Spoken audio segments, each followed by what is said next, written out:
여러분, 갈대 앞에서라고 하는 시를 아십니까? 유명한 시인데요. 바람이 흔들리고 있는 것은 너만이 아니다. 눈보라가 치고 거센 폭풍이 몰아치는 날 허리가 부러지는 것도 너뿐 아니지. 거센 눈보라와 칼바람에 마디마디가 꺾이고 찢겨질 때가 오면 나도 그때 상한 갈대가 되어 강바람에 쓰러지리니 바람이 불어도 흔들리지 않고 그냥 서 있는 것은 죽은 것이 아니던가. 너도 살아있기에 바람이 흔들리며 상한 갈대가 되는 거지.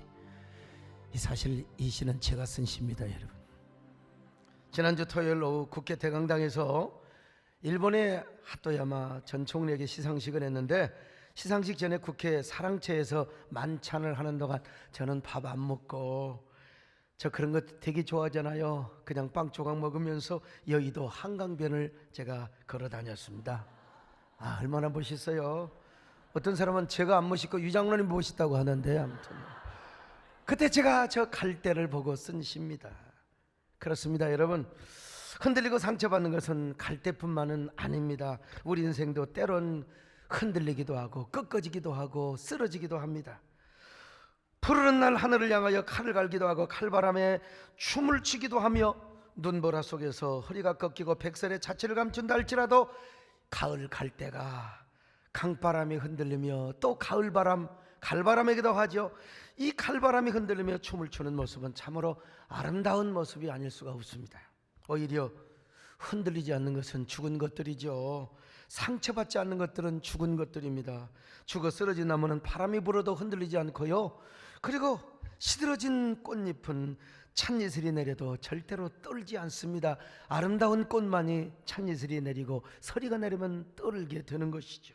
우리가 살아있기 때문에 흔들리는 것이고요, 그리고 우리가 살아있기 때문에 상처도 받는 것입니다.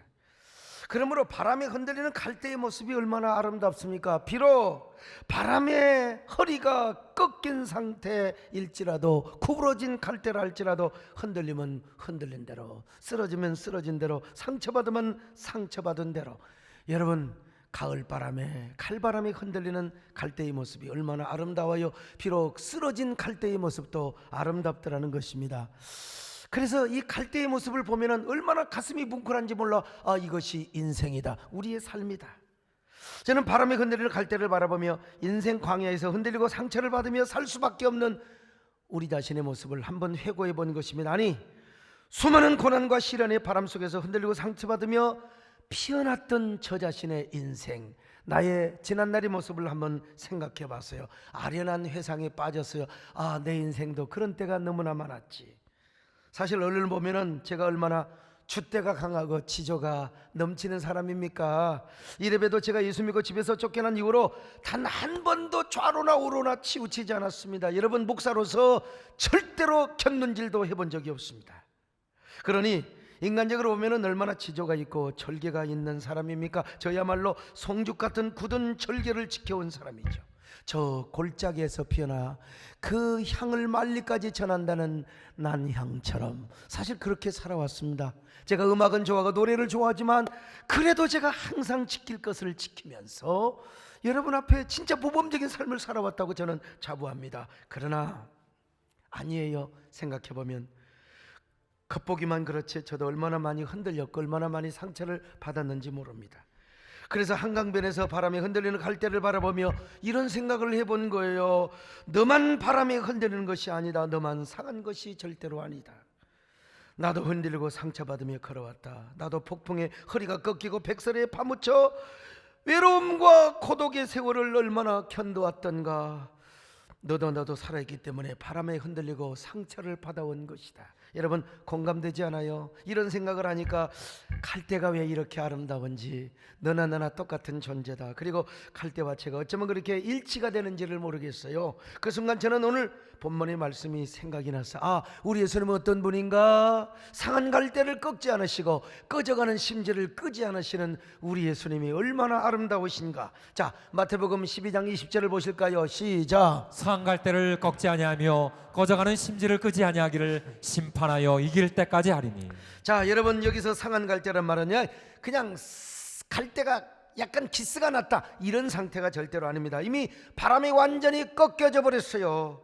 부러진 갈대, 이미 피가 와가지고 눈이 와서 이제 갈대가 썩어가고 있는 상태를 말하는 것입니다. 이 갈대는 그냥 놔둬도 죽어요. 절대로 다시 일어나지 못합니다. 절대로 살아날 수가 없습니다. 그런데 이러한 갈대를 또 꺾어버려? 그리고 발로 지근지근 밟아버려? 이거야말로 얼마나 잔인한 행동이 아닐 수가 없어요.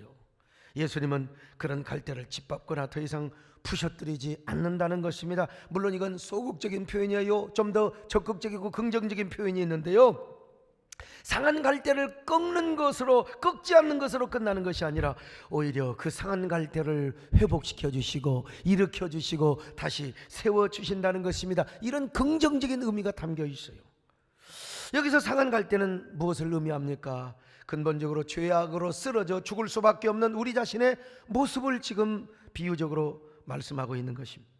그런데 상처받아 죄짓고 또 우리가 쓰러져서 더 이상 전적 타락한 우리 인간을 하나님은 그냥 외면하지 않는다는 겁니다. 오히려 그들에게 자비로운 사랑을 베푸시고 연민을 베풀어 주신다는 것입니다. 꺼져가는 심지도 마찬가지예요. 깜빡깜빡거리는 기름이 다 떨어졌어요. 이런 심지 여러분 바람 불면 그냥 꺼져버리는 거예요. 그런데 우리 예수님께서 훅 불지 않는다는 것입니다.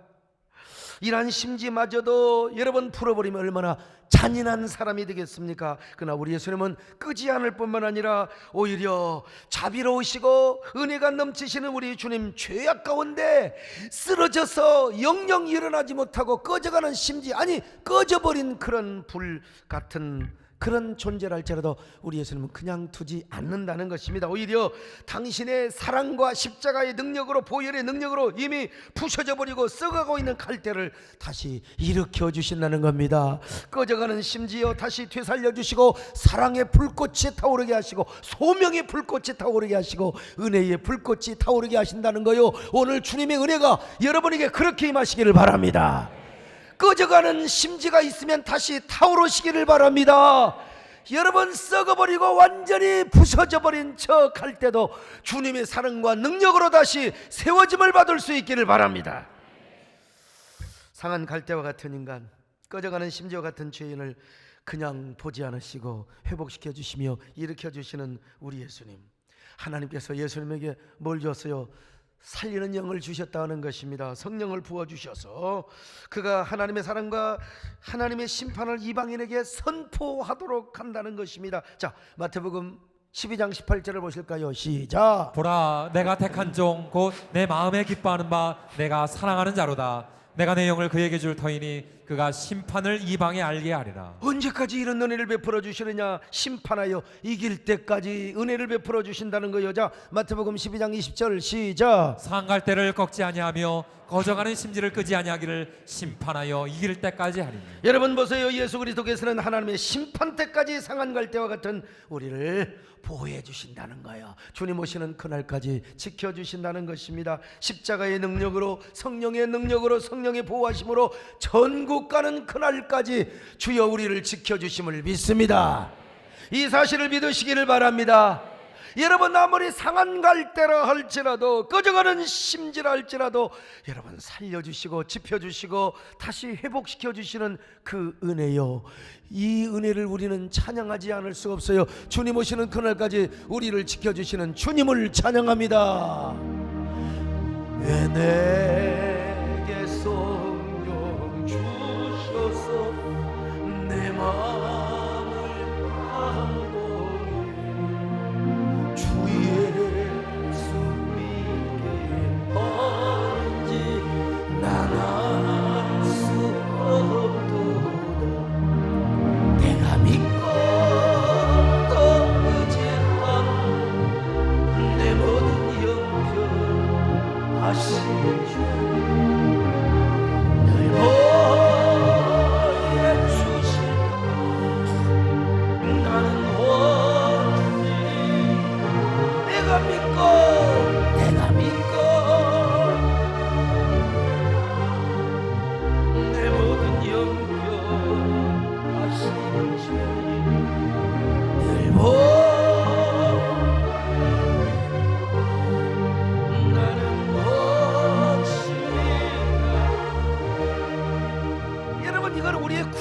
세례만 적용하는 게 아니라 구원의 도정, 우리의 신앙의 삶에도 적용할 수 있어요.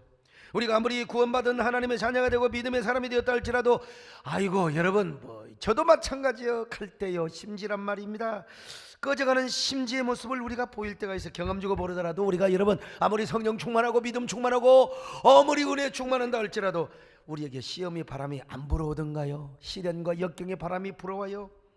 그럼 우리가 상한 갈대가 되고 꺼져가는 심지가 되는 거죠. 예수님께서는 상한 갈대를 꺾지 않으시고 꺼져가는 심지를 끄지 않는다고 말씀하셨잖아요. 오히려 상하고 부서진 갈대를 세우시며 꺼져가는 심지를 다시 불꽃 튀기게 살려주신다는 것입니다. 예수님은 이러한 모습을 누구를 통해서 보여주셨느냐? 세례 요한을 통해서 보여주셨어요. 예수님께서 12 제자를 부르시고 열심히 복음을 전하고 계셨습니다. 그런데 그때 세례 요한은 감옥에 들어갔습니다.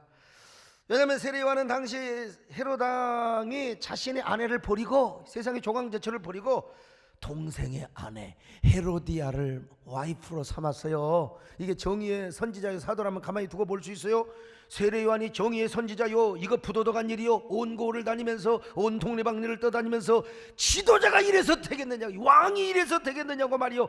이게 얼마나 부담이 되는지 몰라. 그래서 헤로데이 이 세례 요한을 감옥에다 두어버렸어요. 이 새끼 말이 입 다물고 있어, 왕이 하는데 잔소리야. 그런데 세례 요한이 감옥에 갇혀서 이제 뭐 떠들 수도 없잖아요. 이제 가만히 들어보니까 예수님에 대한 소식이 들려와요. 예수님이 뭐 하냐면 이상하게 세례 오고 장녀들 오고 먹고 마시고 말이요, 그냥 병자들 고치긴 한다고 하는데 좀 예수님에 대해서 좀 헷갈리는 거예요. 그래서 제자들을 보내어가지고 예수님께 물어봤어요. 예수님, 당신이 정말 하나님이 보내신 진짜 메시아입니까? 아니면 우리가 다른 메시아를 기다려야 되겠습니까? 환장할 노릇입니다. 자, 마태복음 11장 2절로 3절 시작. 요한이 옥에서 그리스도께서 하신 일을 듣고 제자들을 보내어 예수께 여짜오되 오실 그이가 당신이오니까 우리가 다른 일을 기다리오리까. 여러분, 세례 요한이 왜 이런 질문을 했을까요? 지금 완전히 헷갈려 있어요. 메시아에 대한 혼동이 온 거예요. 세례 요한도 사역을 하다가 그런 위대한 선지자도 시험이 들어버렸어요. 시험 들어버렸어요. 여러분요, 시험이 다 들어도 여러분 장로가 시험 들면 안 되고 목사가 시험 들면 큰일 납니다. 정말 목사가 만약에 예수님을 의심을 하고 하나님에 대해서 이게 회의감이 들면 어떻게 되겠습니까? 큰일 납니다. 시험이 드니까 세례 요한이 그런 아주 육갑을 부리게 된 겁니다. 여러분, 세례 요한이 누구였어요? 예수님의 앞길을 예비한 위대한 선지자요, 세상 죄를 지고 가는 하나님의 어린 양이로다. 보라, 하나님의 어린 양이로다. 여러분, 이랬던 사람이에요. 자, 요한복음 1장 29절을 보실까요? 시작. 이튿날 요한이 예수께서 자기에게 나오심을 보고 이르되 보라, 세상 죄를 지고 가는 하나님의 어린 양이로다. 아니, 그랬더니 또 세례 요한의 제자들이 예수님 앞에 다 가버리는 거예요. 아니, 그러니까 이 세례 요한이 얼마나 배가 아프겠습니까? 그래도 뭐라고 고백했느냐? 아이고야, 나는 망하여야 되겠고 그는 흥하여야 되리라. 성경 확인해 볼까요? 요한복음 3장 30절이에요. 같이 읽습니다. 시작. 그는 흥하여야겠고 나는 쇠하여야 하리라 하니라. 그는 흥하여야 되겠고 나는 쇠해야 되리라. 대단한 선지자였습니다. 예수님에 대해서 이런 강력한 확신을 가지고 있었어요. 그는 예수님의 메시아, 즉 그리스도인 줄 알았고 그것을 전했던 사람이요. 그런데 왜 지금 오해를 했어요? 실족을 하니까 그러는 거예요. 시험이 들어서 그래요. 시험이 들어서. 그가 감옥에 갇혀서 예수님이 하시는 일에 대해서 이제 소문을 듣고 가만히 생각해 보니까 예수님 하는 짓거리가 이상해요. 참 이상하는 거요. 여러분들 시험 들면 그래요. 막 목사가 이상하게 교회가 이상하게 보이는 거, 시험 들면 전부 삐딱한 선악과의 눈을 안경을 끼고 보니까 다 이상해. 예수님도 자기처럼 정의와 법을 세우기 위해서 희생을 해야 되는데, 아니 그런 건 안 하고 맨날 세리하고 장려하고 포도주 마시고 저들과 친구 되고, 그러니 세례 요한이 그런 생각을 안 할 수가 있나요? 메시아라면 정의와 싸우고 악과 싸우며, 그리고 나아가 이 나라를 바르게 세워야 될 텐데 나처럼 불의에 항거하고 이 땅에 하나님의 나라를 세우기 위하여 오늘날로 말하면 광화문에 가서 외쳐야 되지 않느냐고. 더구나 자기가 감옥에 갇혀 있는데 예수님께서 자기에 대해서 아무런 말씀을 한마디도 안 하는 거예요. 아니, 요즘으로 말하면 예수님께서 세례 요한에 대한 성명서라도 해야 될 거 아니겠어요? 세례 요한은 참 선지자입니다. 정의의 사도였습니다. 바른 말을 하다가 세례 요한이 저렇게 고통을 당하고 있어요. 우리 모두 세례 요한에게 박수를 치며 존경해야 됩니다. 이런 말 한마디도 안 하신 거예요. 그러니까 이제 세례요한이 인간적으로 서운한 마음이 들어갈 수밖에 없는 거예요. 게다가 예수님은 세례요한과 다르게 그냥 자꾸 막 세례요한은 금식도 많이 하는데 예수님 먹기를 다 마시고 그리고 포도주를 즐기고 세리와 장례들과 함께 노련하고 참 환장을 노르시네. 자, 마태복음 11장 18절로 19절 같이 봅니다. 시작. 요한이 와서 먹지도 않고 마시지도 아니하며 그들이 말하기를 귀신이 들렸다 하더니 인자는 와서 먹고 마심에 말하기를 보라 먹기를 탐하고 포도주를 즐기는 사람이요 세리와 죄인의 친구로다. 그러니까 인간적인 의미에서는 세례 요한을 우리가 이해해 줘야 돼요. 세례 요한이 내도 세례 요한이라면 그런 오해를 하고도 남을 겁니다. 진짜 하나님이 보내신 메시아가 이럴 수가 있단 말이냐. 아무리 그렇다고 세리와 청년들과 먹고 마시고 나는 지금 감옥에 정의의 사도가 돼가지고 감옥에 들어간 자 있는데, 그래서 그는 예수님에 대해서 확신이 흔들렸어요. 그리고 회의가 생겼던 것입니다. 이런 세례 요한에 대해서 예수님이 이렇게 말씀하셨어요. 가슴 아픈 얘기입니다. 자, 마태복음 11장 7절이에요. 시작. 그들이 떠나매 예수께서 무리에게 요한에 대하여 말씀하시되 너희가 무엇을 보려고 광야에 나갔더냐? 바람에 흔들리는 갈대냐? 아주 애둘러서 우리 예수님이 우회적으로 세례 요한을 이렇게 말하는 겁니다. 바람에 흔들리는 갈대의 모습이라고. 그러면서 우리 예수님이 뭐라고 말씀하셨어요? 애둘러서 우회적으로 하나님 나라가 이러이러한 거라고, 메시아가 이러한 일을 하기 위해서 오셨다고 이렇게 말씀을 하셨어요. 자, 그 말씀이 마태복음 11장 4절로 6절에 나와 있어요. 시작. 예수께서 대답하여 이르시되 너희가 가서 듣고 보는 것을 요한에게 알리되 맹인이 보며 못 걷는 사람이 걸으며 나병한 자가 깨끗함을 받으며 못 듣는 자가 들으며 죽은 자가 살아나며 가난한 자에게 복음이 전파된다 하라. 누구든지 나로 말미암아 실족하지 아니하는 자는 복이 있도다 하시니라. 무슨 말입니까? 하나님의 나라는 먼저 병부터 고침을 받아야 된다는 겁니다. 병든 사람이 뭐예요? 하나님 보시기에 불완전한 사람이에요. 하나님 나라는 불완전한 사람이 존재할 수가 없어요. 그러니까 이 불완전한 자들을 하나님이 고쳐줘야 돼. 예수님이 하나님의 능력으로 고쳐줘요. 그래서 완전한 사람으로 만들어요. 옛날에 불완전한 사람들은 성전에 못 갔다니까요. 성전에 들어갈 수가 없어요. 하나님 나라의 공동체에 들어갈 수가 없어요. 자, 그런데 이들을 고쳐주신 거요, 완전한 사람으로 만들어서 성전에 들어가서 하나님 나라의 자유와 기쁨과 그리고 복음을 누리라는 것입니다. 이것이 바로 하나님의 나라요, 하나님 나라 회복 운동이라는 겁니다. 예수님께서 이걸 세례 요한에게 아주 애둘러서 깨우쳐 주신 것입니다. 그러니까 예수님이 오셔서 맨 먼저 뭘 하는 겁니다. 하나님 나라의 복음을 전하시고 그 복음의 능력으로 병자들을 고쳐주신 것이죠. 그리고 네 몸을 제사장에게 보여서 성전에 가서 니들도 기뻐 뛰며 하나님 나라의 기쁨에 동참을 하라는 거예요. 참, 이게 진짜 예수님께서 이것을 아주 애둘러서 우회적으로 표현을 하신 것입니다. 세례 요한으로 하여금 하나님의 복음이 무엇이며 진정한 메시아의 모습이 어떠한 모습인가를 깨우쳐 주시는 것입니다.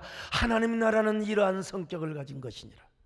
그리고 하나님 나라를 세우기 위하여 메시아는 이런 일을 하는 것이니라. 천국은 진노하는 자야. 무슨 정이 중요하고 다 중요해. 바리새인들 종교적인 외식 다 중요하지만, 그러나 죄인들에게도, 그리고 복음을 믿는 사람은 세리나 창녀도 하나님 나라는 공격을 당하고 침범을 당하는 거야. 이런 식으로 예수님은 상한 갈대 같은 세례 요한을 일으켜서 세워주시는 건 멀리 있지만 손을 내밀어 주셔서 애둘러서 우회적으로 세례 요한을 깨닫게 하여 주신 거예요.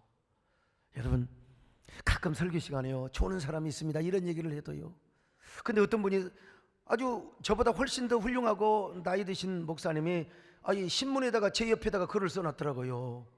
뭐라고 했냐면, 설교 시간에 조는 사람은 깨울 필요가 없다는 거예요. 왜냐하면 누가 졸고 싶어서 조느냐 이거요. 그냥 내둬버리라요. 나는 생각이 다릅니다, 여러분요.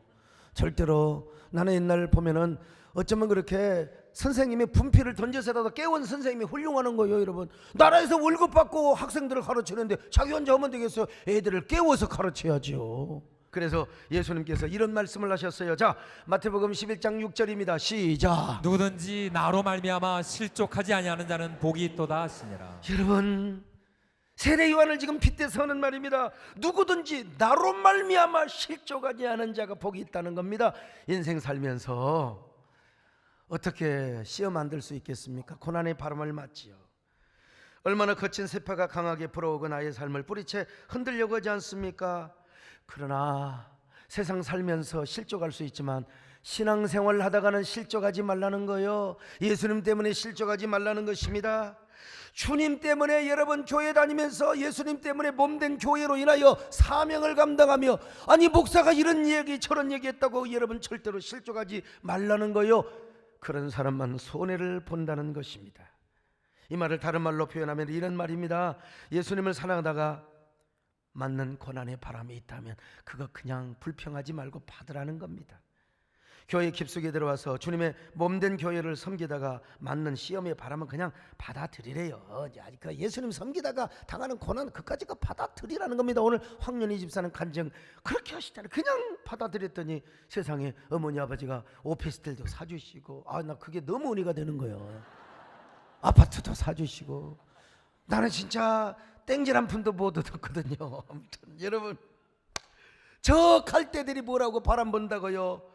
바람이 불면 그냥 흔들리는 거요. 흔들리며 하얀 꽃을 피우고 더 센 바람이 불면 하얀 꽃잎들이 나부끼는 거 아니겠습니까?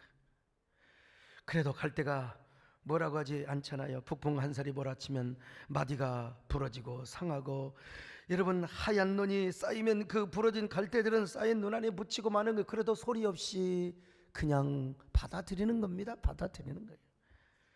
그러나 우리 예수님은 그런 갈대들을 결코 그냥 두지 않으신다는 것입니다. 다시 일으켜 세우신다는 거예요. 기필코 갈대를 살려주시고 일으켜주시고 세워주신다는 것입니다. 저는 이러한 것들을 머릿속에 상상하면서 한강의 주변에 갈대밭을 보면서 이런 생각을 해봤어요. 그리고 떠오르는 노래가 있었는데 바로 뭔 노래인 줄 아세요? 갈대의 순정이라는 노래가 있잖아요. 그래 갈대에게도 순정이 있는 거야. 갈대에게도 우리도 갈대라면 순정을 지켜야 되지 않겠는가. 시험에 약한 것이 성도의 마음 울지를 마라.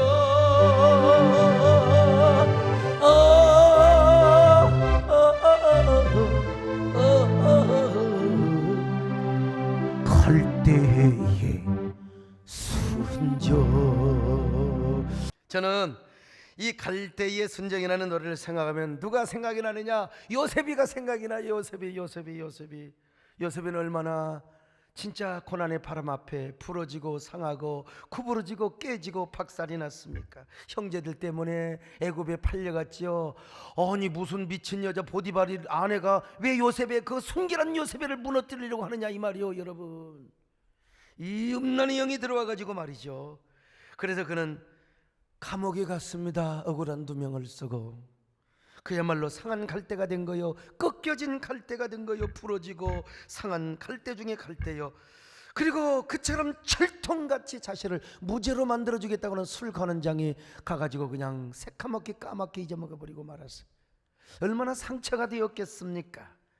근데 요셉은 왜 이 모든 고난과 시험의 바람을 혼자 맞아야 했을까요? 이유는 바로 하나님의 뜻을 이루기 위해서 그런 거예요. 하나님 때문에 지금 상처받았던 거예요. 하나님의 뜻을 이루기 위해서 그는 그 모진 북풍 한설을 맞아야 했고 가슴을 에이며 그리고 허리를 부셔뜨리는 고난의 바람을 맞았습니다. 그런데 요셉의 삶을 보면은 그 무정한 고난의 바람 앞에도 아무 소리 안 했어요. 반항하지 않았어요. 그냥 요셉에는 순응하였습니다. 한마디 불평도 하지 않았어요. 요셉의 삶을 보면은 노라는 말이 하나도 없어요. 노. 언제나 그는 고난의 바람에 인생의 마디마디가 부러지고 허리가 꺾이며 구부러진다 할지라도 고난의 현장에서 그는 먼저 하나님의 임재 의식을 느꼈어요. 하나님이 지금 나를 보고 계신다는 겁니다. 자, 창세기 39장 9절이에요. 시작. 이 집에는 나보다 큰 이가 없으며 주인이 아무것도 내게 금하지 아니하였어도 금한 것은 당신뿐이니 당신은 그의 아내임이라. 그런즉 내가 어찌 큰 악을 행하여 하나님께 죄를 지으리까. 하나님이 지금 나를 보고 계시는데 사모님 정신 차리세요. 그리고 그는 언제나 하나님 앞에 노가 아니라 예스만 하였습니다. 노가 아니라 예스. 자, 창세기 50장 20절입니다. 시작. 당신들은 나를 헤아려 하였으나 하나님은 것을 선으로 바꾸사 오늘과 같이 많은 백성의 생명을 구원하게 하시려 하셨나니. 보세요. 하나님은 해를 선으로 바꾸사 이게 뭐요? 예스예요. 예스. 언제나 혹독하게 불어오는 시험의 바람 앞에 인생의 모든 뼈마디가 부러지고 마디마디가 박살난다 할지라도 꺾인다 할지라도 하나님이 지금 나의 모습을 보고 계신다. 하나님이 나와 함께 하신다. 나의 고난에 동참하고 계신다. 이런 고람된 의식을 가지고 언제나 하나님 앞에 뭐라고 그랬어요? 예스, 예스란 거예요. 고난이 와도 예스, 역경에도 예스, 오해와 누명을 써도 예스, 감옥에 들어가도 예스, 겹쳐도 예스. 그래서 언제나 요셉이는 예스요, 아멘을 하게 된 것입니다. 한번 따라해 보세요. 예스, 예스. 아이고, 영어가 더럽게 안 되네. 아무튼 간에 다 밤에 영어를 해서 그런 것 같아요. 아무튼 간에요. 다시 한번 하세요. 예스. 옆 사람 모시고 어쩌면 이렇게 예스를 잘하게 생기셨습니까? 요셉뿐입니까? 사도 바울도 마찬가지입니다. 사도 바울은요, 아무 죄 없이 복음을 전한다는 이유만으로 감옥에 갇혔어요. 그런데 감옥에서도 하나님의 임재의식을 가졌어요. 그러니까 바울은 신라와 함께 옥중에서 찬송을 불렀습니다. 기가 막힌 얘기죠. 감옥에 갔는데 찬송을 불러 복음을 전하다가 아무 죄도 없는데. 자, 사도행전 16장 25절 같이 봅니다. 시작. 한밤중에 바울과 신라가 기도하고 하나님을 찬송하며 죄수들이 듣더라. 죄수들이 보고 정말 대단하다, 대단하다. 어떻게 저렇게 아무 죄도 없이 복음 전하다가 감옥에 와가지고 어떻게 찬송을 한단 말인가. 대단하죠, 대단하죠. 왜 그랬을까요? 그는 언제나 예수 그리스도의 예스의 신앙을 가졌던 거요, 아멘의 신앙을 생각했을 거요. 사도 바울이 이렇게 고백하잖아요. 자, 고린도후서 1장 19절로 20절입니다. 시작. 우리 곧 나와 실라노와 디모데로 말미암아 너희 가운데 전파된 하나님의 아들 예수 그리스도는 예하고 아니라함이 되지 아니하셨으니 그에게는 예만 되었느니라. 하나님의 약속은 얼마든지 그리스도 안에서 예가 되니 그런즉 그로 말미암아 우리가 아멘하여 하나님께 영광을 돌리게 되느니라. 여러분, 바울은 언제나 예스의 신앙을 가졌습니다. 할렐루야. 바울도 언제나 아멘의 신앙을 가졌어요. 무슨 말입니까? 그가 사명의 길을 가며 복음의 전파의 삶을 살아갈 때 환난의 바람이 불어와 역경의 바람이 불어와요. 진짜 이 모순의 바람이 불어와요. 그래도 아멘을 하였어요. 예스를 하였습니다. 마디마디를 부러뜨리고 자신의 인생의 마디마디를 박살내게 하였다 할지라도 그는 언제나 예스를 하였습니다. 아멘을 하였습니다. 아멘 하시기를 바랍니다. 할렐루야. 아멘하자 우리 모두 주님께. 아멘하자 우리 모두 주님께. 할렐루야.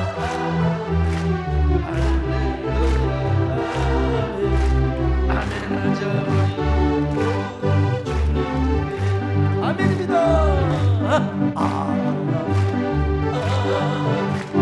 아침에도 저녁에도 하루 종일 아멘을 하실까요? 아멘을 하세요. 아멘을 하세요. 놀라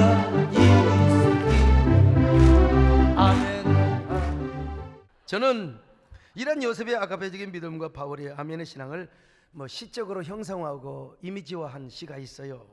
제가 이 시를 작곡하여 노래로 만들기도 했는데, 아니 또 이 시를 우리 고두원 장로님이 하시고 아침 편지에 실려주셨는데요.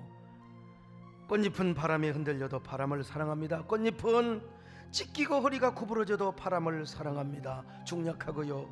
꽃잎은 바람을 사랑합니다. 그래서 바람이 불면 꽃잎이 떨어집니다. 참 내가 봐도 멋있어요. 어떤 사람은 이거 연애시 아니야? 목사님 누구하고 연애 시 같지? 여러분, 독자, 이게 도둑놈 들리는 도둑놈만 보이는 것이고요. 독자, 이 시는 독자의 반응의 몫이죠. 독자가 어떻게 해석하느냐에 따라서 물론 연애시도 될 수 있어요. 천박한 사랑이 아니라 상대가 나를 무시하고 아무리 상대가 나를 짓밟아도 물망척처럼 제발 나를 버리지 말아달라고, 나는 그래도 당신을 사랑한다고 그 사람의 처하는 상황에 따라 그렇게 해석할 수도 있어요. 그러나 저는 예수님이라는 말이 들어가지 않아도 예수님의 아카페적인 사랑을 꽃잎과 바람으로 형상화하고 이미지화한 거예요. 그리고 나도 이런 삶을 살았어요. 바울처럼 부족하지만 흉내낼 수 없지만 요셉처럼 얼마나 많은 고생을 했어요. 그 고생 앞에 제가 아멘하고 예스를 한 거 아닙니까? 그래서 저의 삶의 또 고백이기도 하지요. 여러분, 이 노래를 한번 우리나라의 최고의 성악가 우리 박미자 교수님을 통해서 한번 들어보십시다.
저는 제가 무슨 뭐 음악을 전문으로 하는 사람도 아니고 음악을 다만 좋아하는 사람이죠. 그래서 그때그때 제가 이제 곡을 쓰기도 하는데 사실 자신감이 없잖아요. 그런데 우리나라 최고의 소프라노 박미자 교수님이 이 노래를 부르니까 노래가 격이 있잖아요. 격이 있잖아요.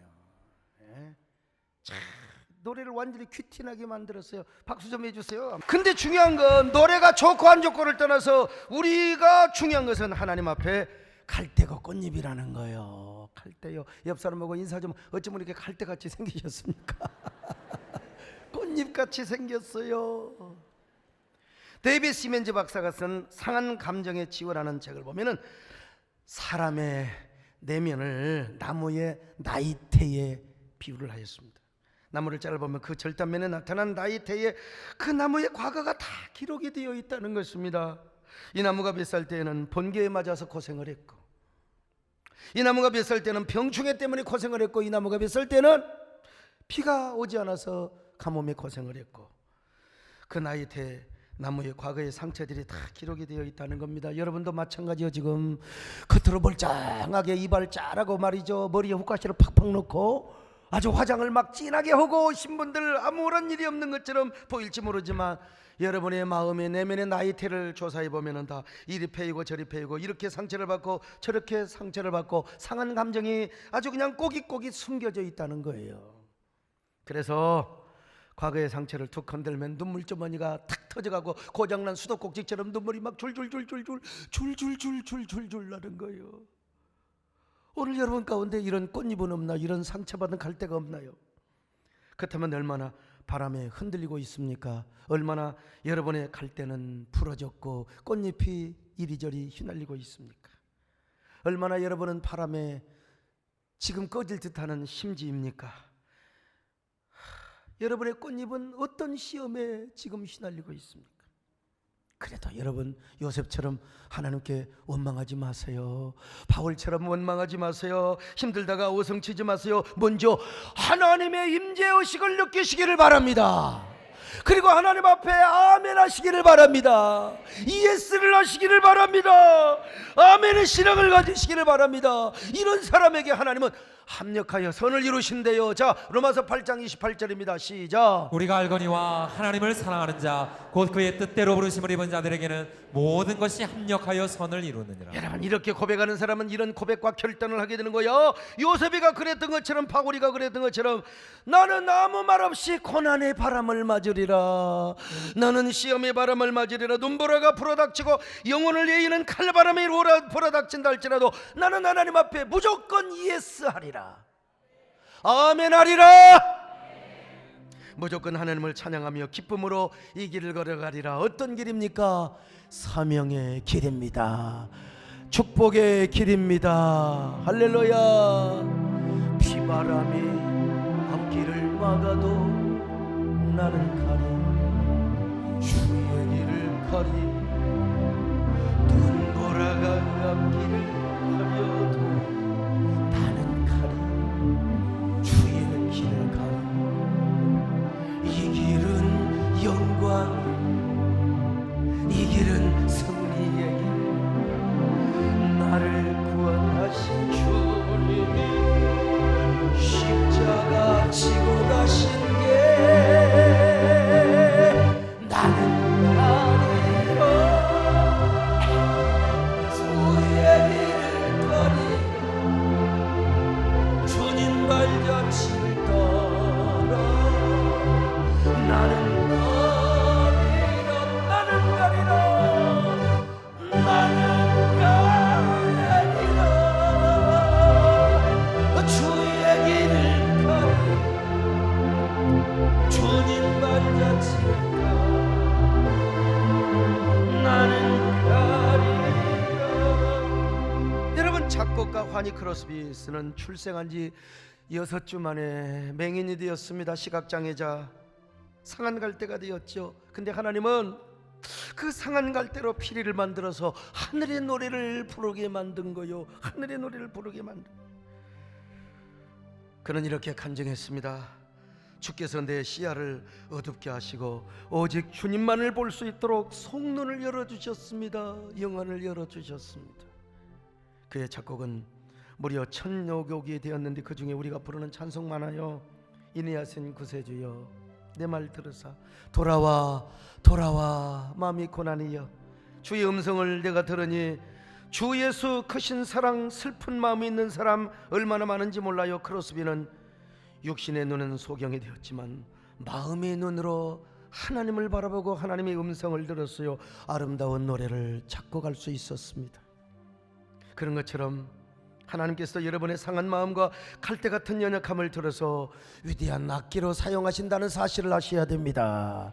하늘의 노래를 부르게 하신다는 사실을 아셔야 됩니다. 상한 갈대 같은 여러분이요, 꺼져 같은 심지 같은 여러분이요, 반드시 여러분을 회복시켜서 하나님의 위대한 작품으로 사용하실 것을 믿으시기를 바랍니다. 여러분의 꽃잎이 다시 피어나고 향기를 바라게 하시는 우리 주님, 여러분의 꺼져가는 영혼의 심지, 신앙의 심지, 사명의 심지를 다시 살려주시고 회복시켜주시는 우리 주님 얼마나 좋아요. 얼마나 여러분의 상처가 꽃이 된다니까요. 여러분의 상처가 별이 되게 하시고 노래가 되게 하시고 시가 되게 하시고 아름다운 멜로디가 되게 하신단 말입니다. 그래서 여러분의 신앙이 더욱더 성숙되게 하시는 거예요. 여러분의 사명이 더 견고해지고 아름다운 사명의 꽃이 피어지며 열매를 많이 맺게 될 겁니다. 그런 여러분 되시기를 축원합니다. 아멘. 주님 예수 나의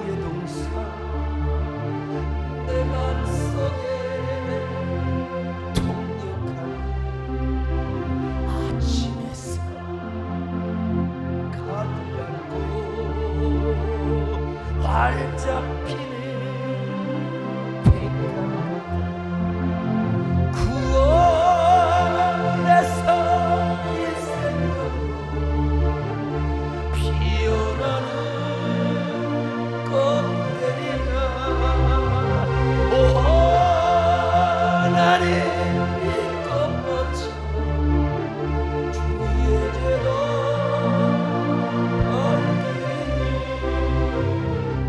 은혜로 사랑으로 하늘 평안 내리소서. 우리 하나님 고맙습니다. 상한 갈대 같은 우리, 꺼져가는 심지 같은 우리 그냥 두지 않으시고 우리를 회복시켜 주셔서 감사합니다. 우리를 사용하여 주셔서 감사합니다. 어두운 세상에 우리의 심지를 통하여 빛이 되게 하여 주시옵소서. 하나님, 피리를 불어도 춤추지 않고 울지 않는 때에 우리라고 하는 거룩한 피리를 통하여 하늘의 노래를 부르게 하여 주시옵소서. 이 세상을 치유하게 하여 주시옵소서. 예수님의 이름으로 기도 올리옵나이다. 아멘.